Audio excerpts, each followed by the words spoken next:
What is going on, Nuggets Nation, NBA fans? I am Tom Leuthner. Welcome back to another episode of Nuggets Today. The first thing I want to start with before we even get into the topics is this game was sort of embarrassing to watch. By halftime, you could tell there was no fight to win. I know that there were some injuries. That's something we'll get into. But as a fan, it was embarrassing to watch. There was, again, by halftime, I knew that it was over. I didn't even want to watch at that point. And you continue to watch thinking that maybe we'll come back because we were able to do it before. But there was nothing. And the first topic I want to hop into is this was another game that the supporting cast of Jokic looked awful. Christian Brown, he did his thing, and I'll give that to him. Christian Brown, he shot 7 for 14 from the floor. His three-point ball was a little off. He was 2 for 9. But at the same time, 19, 4, and 3, shooting 50%, that's what you need from your fourth or fifth option, which is what Christian Brown is. And that's an amazing stat line for a guy like that. But you look at his second option, Jamal Murray, who I know had the flu and played amazing last game, but this is a guy who had 13 points on 6 for 16 shooting and 1 for 8 from the field with 2 turnovers. And I know what you want to say, Jokic's turnovers looked awful, and that's fine. I understand that because it's a valid argument, but then you go off, you look at the turnovers of the other players, and you look at a guy like Julian Strawther, who I've been raving for and I've been supporting, and he had three turnovers off the bench. Russell Westbrook, who's our backup point guard, had 4 turnovers off the bench. Payne Watson had 2 turnovers off the bench. Then you look at the starters.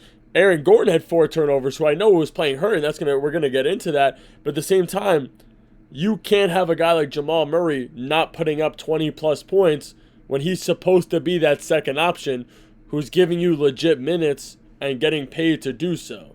So it's a little tough for me to look at and say, you know what?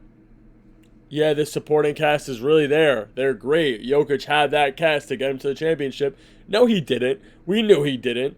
And some games they looked like they were able to get him there at least. But even Aaron Gordon, and I know Aaron Gordon was, dealing with his injury, but 8-11-0. MPJ 6-3-1.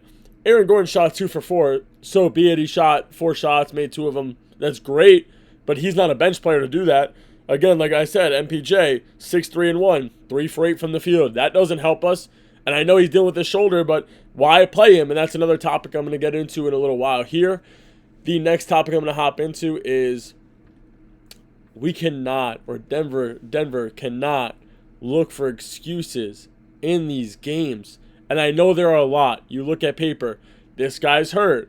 This guy's not playing. This guy shouldn't be playing. But those are all excuses because those could have been avoided. Michael Porter Jr., Aaron Gordon were 2 players, especially Aaron Gordon in this game, who I think should not have been playing. I've been saying since the first game of the series that Michael Porter Jr. should have been coming off the bench at least and start a guy like Watson, start a guy like Strawther, give them their minutes. Aaron Gordon this game definitely should have been starting, and I know you don't want to break up that starting 5, and it's something that's a little tough because this is the core 5 that's been there, at least the core 4, excluding Christian Brown, and you want them to play them together because this might be their last rodeo, and that's another thing we'll get into in a little while. But at the same time, Aaron Gordon they came out and they said month injury at least. He should take a month to recover.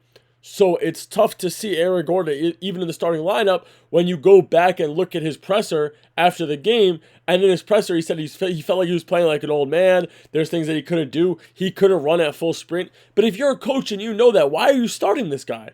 I'm all there to give him his minutes, but why are you starting him when he knows that he can't really run 100%? Why not give a guy like Payne Watson his first start in this postseason and start him over him? Why not give a guy like Julian Strawther, who we saw was amazing and able to do his thing off the bench last game? Why not give him his flowers and start him? I'm not understanding the Gordon starting in Game 7, and I know we needed it, but that was more of a reason for me. And I know we had a strong first half. It wasn't like we had a weak first half, but when the second half came, we were done. That was it. We were shot. And again, like I just said, I know that it wasn't the first half that killed us. It was the second half. But at the same time, if we started a guy like Watson, maybe Gordon would be a fresh set of legs off the bench when we needed him. When the second half comes around, maybe maybe at that time he was only playing 7 to 10 minutes, and he was that fresh set of legs. So I think that was very questionable in my opinion, and it's not an excuse. And the next thing I want to get into, like I just said, the questionables, is I think in this series, from a coach standpoint, there was a lot of questionable things that happened that I could sit here and argue for a little while.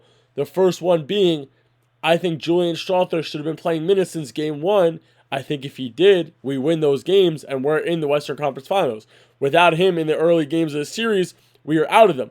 Comes in, he did the one thing we needed, which was shooting off the bench. He was the only person in the game when he finally came in and shot 2 games ago to hit a 3 off the bench for us. Sure, this game he didn't look great. He was pulling trigger. He wanted to be hot. He wanted to continue from where he left off. I mean, again, you can't really hate him. 3 for 8 from the field. He had 6 points. 0 for 2 from 3. But at the same time, last game he had 15 points. I believe he was 4 for 6. You can't get mad at that. Maybe if we see that earlier in the series, then there's a Nuggets Western Conference Finals that we're watching right now. Another thing I didn't like is the lack of Zeke Nnaji minutes. Again, like I said, I don't think Nnaji is this amazing player, but we needed a backup center. We were getting out-rebounded the entire series with the non-Jokic minutes, so why didn't we see a guy like Zeke Nnaji? Why didn't we see a guy like DeAndre Jordan finally get a little bit of minutes? And I don't like either of them. I don't think that either of them are that good, but at the same time, we also needed a backup big, and we weren't seeing it. I would have liked to see some Dario Saric minutes, if I'm being honest with you. A 5 that can stretch the floor for us a little bit. Get us some threes that we're missing when Jokic is off the floor. I also think the questionable call, giving Russ, especially this game, the minutes that he got, it's so tough because I know that Russ is so good. And in the last 3.5 games, I guess you could say, he was such a liability for us. So in my opinion, the coaching of giving Russ those minutes is so tough, strictly because I understand he's a Hall of Famer. I understand he's your bench spark plug, but at the same time, he is a guy who is so he's not liable, rather. He is a liability on the offensive end of the floor for us, and we shouldn't have seen those minutes from him, especially the majority of minutes that he was getting on the bench for a guy like Watson, a guy like Strawther, or again, like I just said, a guy like Saric or a guy like Nnaji. We weren't able to give those minutes because we wanted to see more Westbrook minutes, which I know, again, I guess a rookie coach in David Adelman, there are a lot of flaws that you could pick apart. There are a lot of things you don't really want to see, and I think he was scared to make it his team, and he was living with the thought of playing on a or coaching, rather, a Calvin Booth, Mike Malone team when that's not his thing.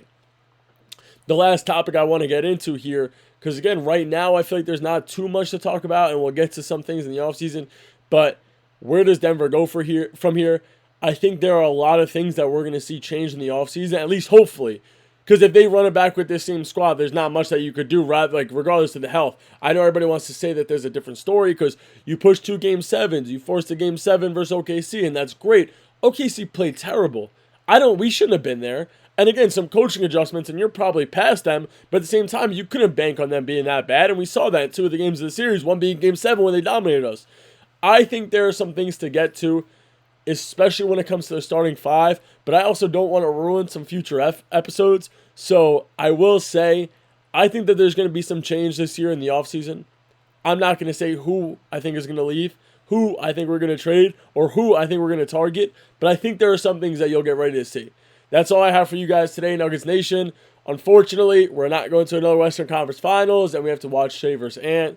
I mean, 2 young stars at least, I guess, but not what we wanted here. I'll catch you guys in the next episode. Thank you guys for checking it out.